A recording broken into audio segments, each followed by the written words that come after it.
Anatomy of a Fall. This film is directed by Justin Trier, and it is the film that's been sweeping award season. It's being released by Neon, and I did get to see this with audio description. They provided me audio description for my screener. I'm a voting member for Film Independent, and that's how I got to see the film. Uh, just being honest about that. And I wanted to talk about it. I don't know that they're going to care that I'm talking about their film because I love the film. I thought it was terrific. So, um, does anybody really care when you're getting great press? I don't know.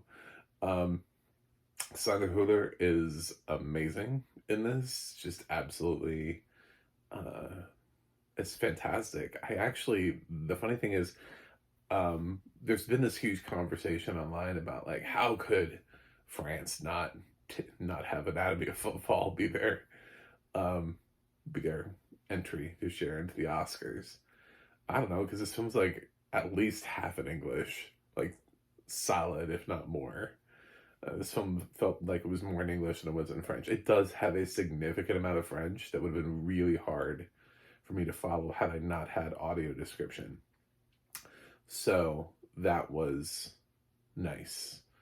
Um, and the audio description was so amazing to hear because the guy that was doing it, um, I don't know, I didn't get the information at the end. It's a weird, I got it really weird, guys. I can't even tell you where to watch Anatomy of a Fall without an audio description right now. Um, but they did pay somebody to record it. His French is just amazing, and he'll speak in English, and then he'll read something that's on the screen in French, and read like the French of it, and I don't know. It's just I was like, oh my god, this guy really knows. This is a bilingual person. No one speaks this well, in French. Otherwise, nobody would be guessing. He clearly is significantly fluent anytime he needs to read French. So it was very nice. And they do have other voices that come in and pop in for some of the other characters as they speak French. So you have one of those audio description tracks where you have like a primary narrator, and then you have a couple other people who are hired to come in and uh, dub the voices. I know that's such like a bad word, dub the voices, but listen, dude, I don't read subtitles. I can't read subtitles. So either this film remains inaccessible to me or not. We have to start looking at things as accessibility tools and not as I'm here to ruin your film and your film experience. When I could see, I would have totally watched this film with subtitles. I can't. So I literally have no ability to. And I would still like to enjoy things that have a different worldview other than just American film. I mean, I like American cinema. We definitely have superheroes. You know, we have a we definitely have superheroes here in America. So I don't know what else to say about that, but Anatomy of a Fall takes place right at the beginning. We are we're introduced to Sandra. I think she's giving an interview, and this is the only little thing that bothered me, and this is just because me personally, I wouldn't have been able to take it, but um, she's just sitting there, and this is the beginning of the film. This isn't a spoiler. The film literally starts like this, like first, boom, bam, first shot. This is how we open. She's giving she's talking to somebody or giving an interview or something, and in the back. The background is PIMP. And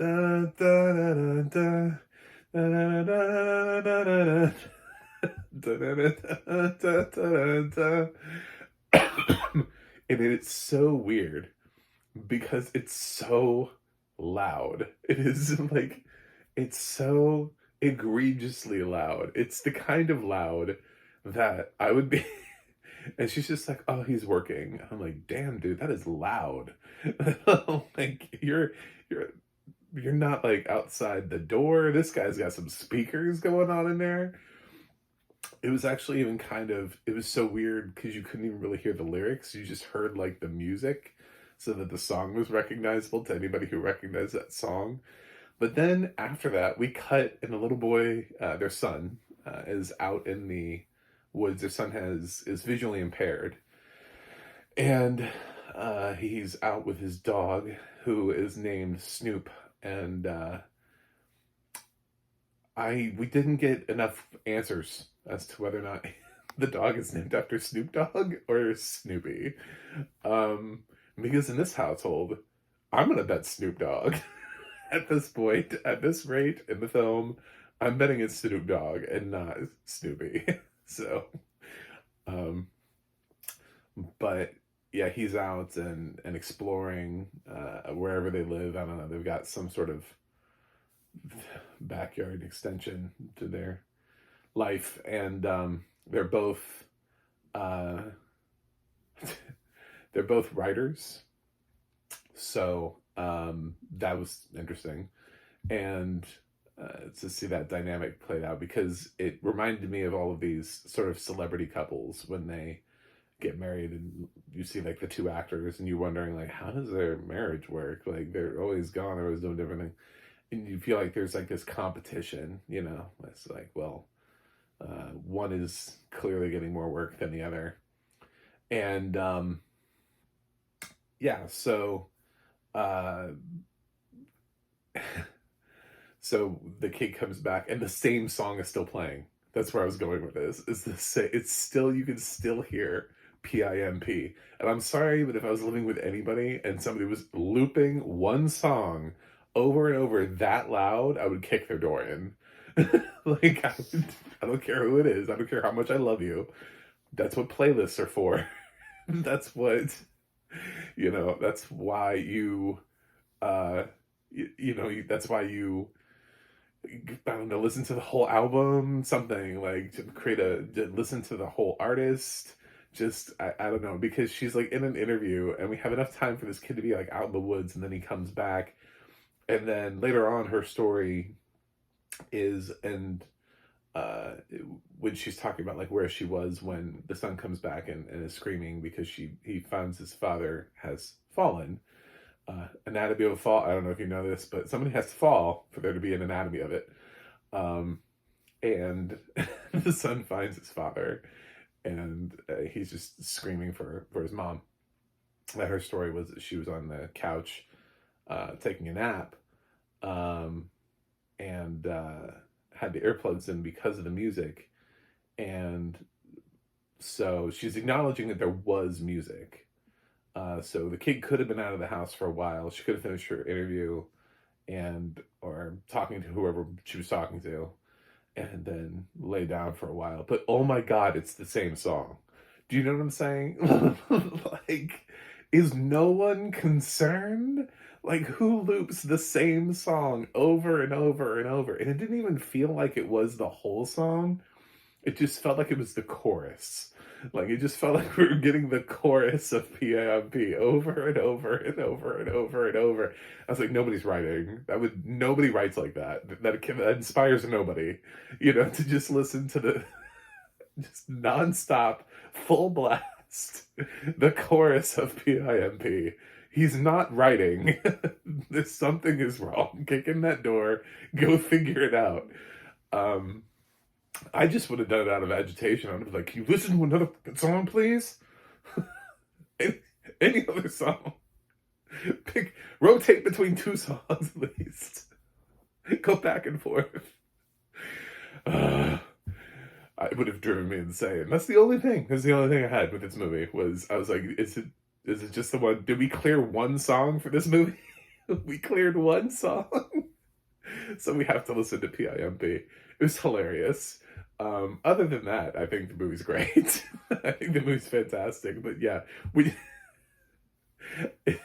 it's I think it's unintentionally hilarious, because I think we all expect this this Palme d'Or French winner, and we open up the film and you hear PIMP in the background and you're like, what am I listening to? What is this? Isn't this Palme d'Or winner from Cannes? It's just like, what is this?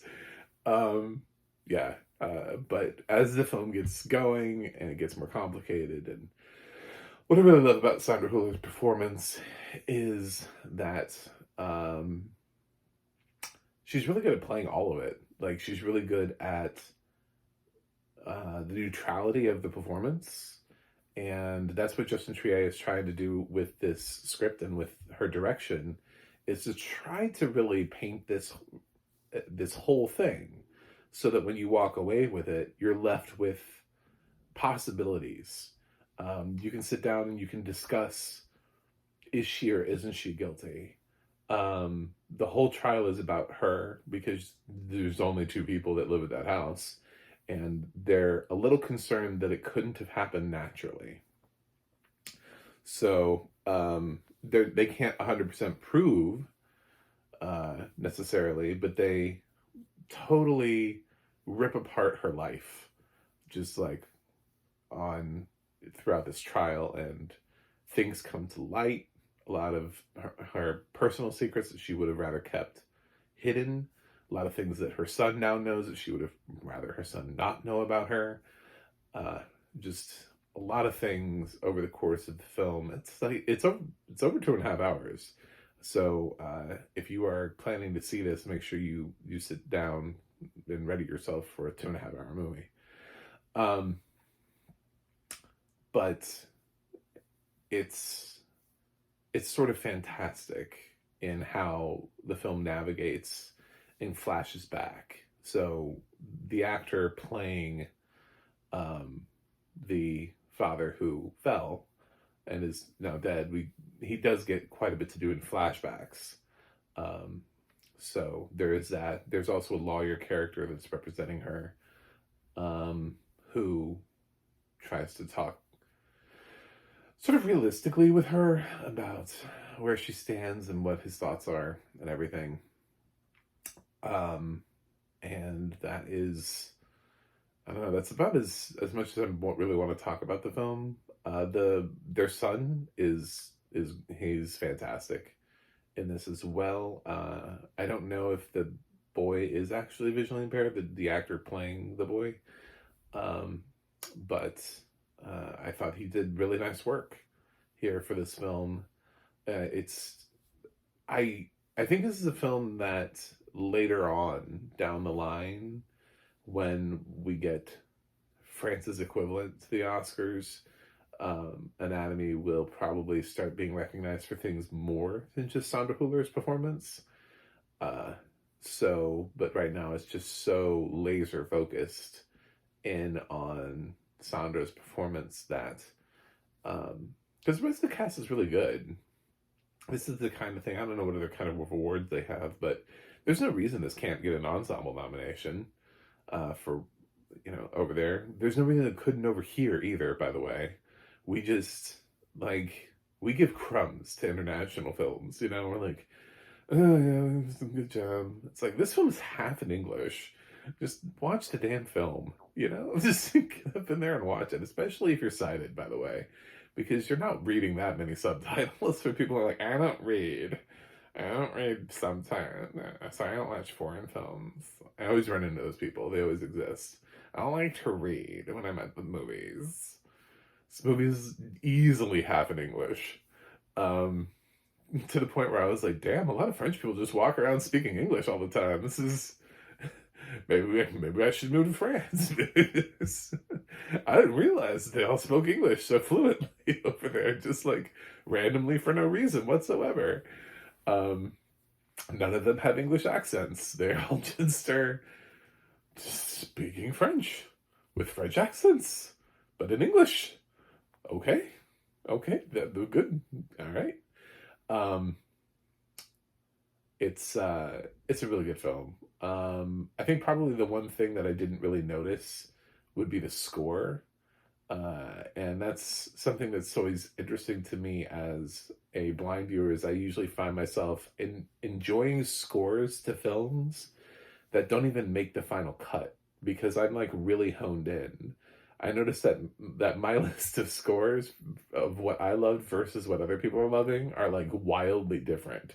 And I'm like, listen, they get to talk about cinematography and editing and I guess I could talk about editing. There's no real reason I couldn't talk about editing because editing still revolves sound, but and just pacing, like the pacing of a film and all the kind of. There are other things that involve editing. I can talk about editing a little bit. Cinematography is a little bit weird for me to talk about, and like visual effects and production design, costume design. I get that through audio description.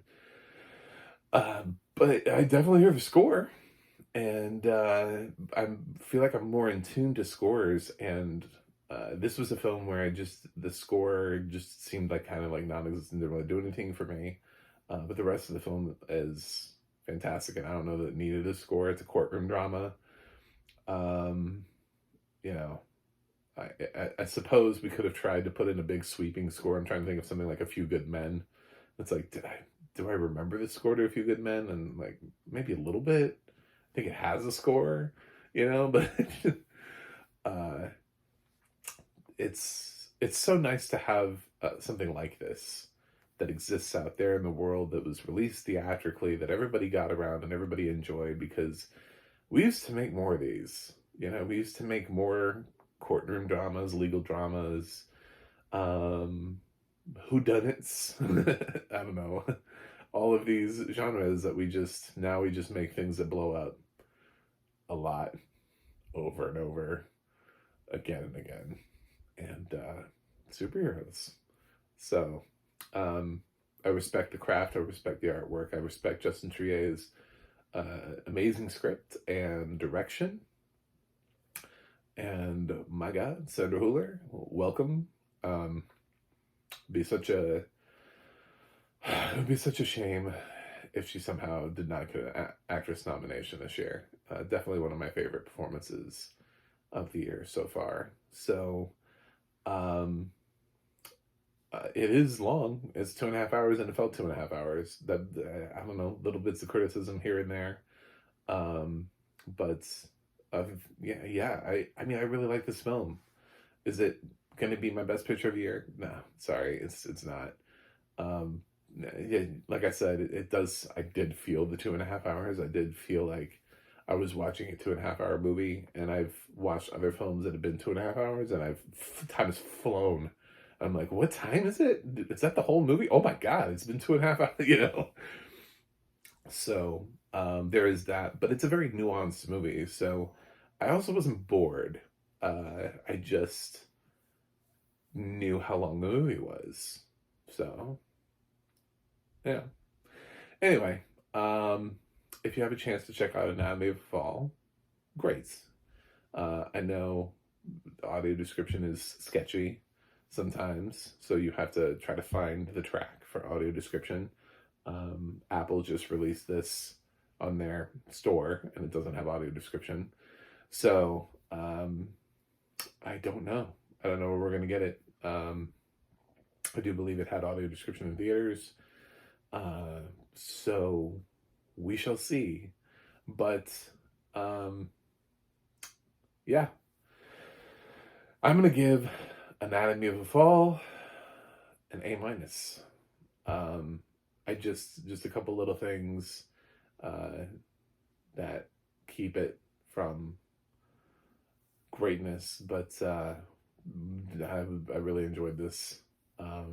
Enjoyed this film immensely, and I'm really surprised by just how good it was and how much it was able to keep me interested for 2.5 hours, even while feeling the 2.5 hours, because that's hard.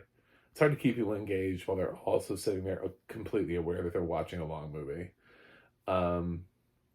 It was a very odd balance. Sometimes once you start getting aware of the runtime, it's not a good thing.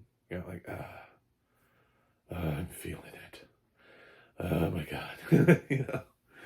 But to be honest, Oppenheimer, I felt the runtime. It's hard not to feel the runtime of a 3-hour movie.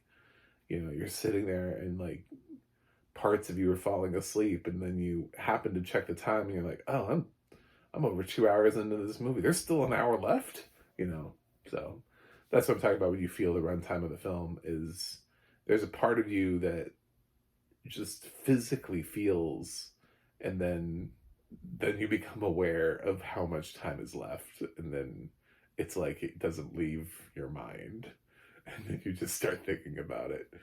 And I think we all do that to some extent, unless the film completely bamboozles us and just rushes through the whole film. And you're like, wow, that was quick. Oh, it was 3 hours. All right, cool. Anyway, please click that subscribe button. I am trying to get over 200 this year. And I also have a website, MacTheMovieGuy.com. You can follow me on X, Threads, or Instagram at MacTheMovieGuy. You can go to the audio description project, adp.acb.org. It'll let you know what does have audio description and where you can watch it. And you can go to the ADNA.org. That's the ADNA.org. It'll let you know who's narrating your favorite films and television series. That's it for me today. I will review something else. And see you guys on the other side.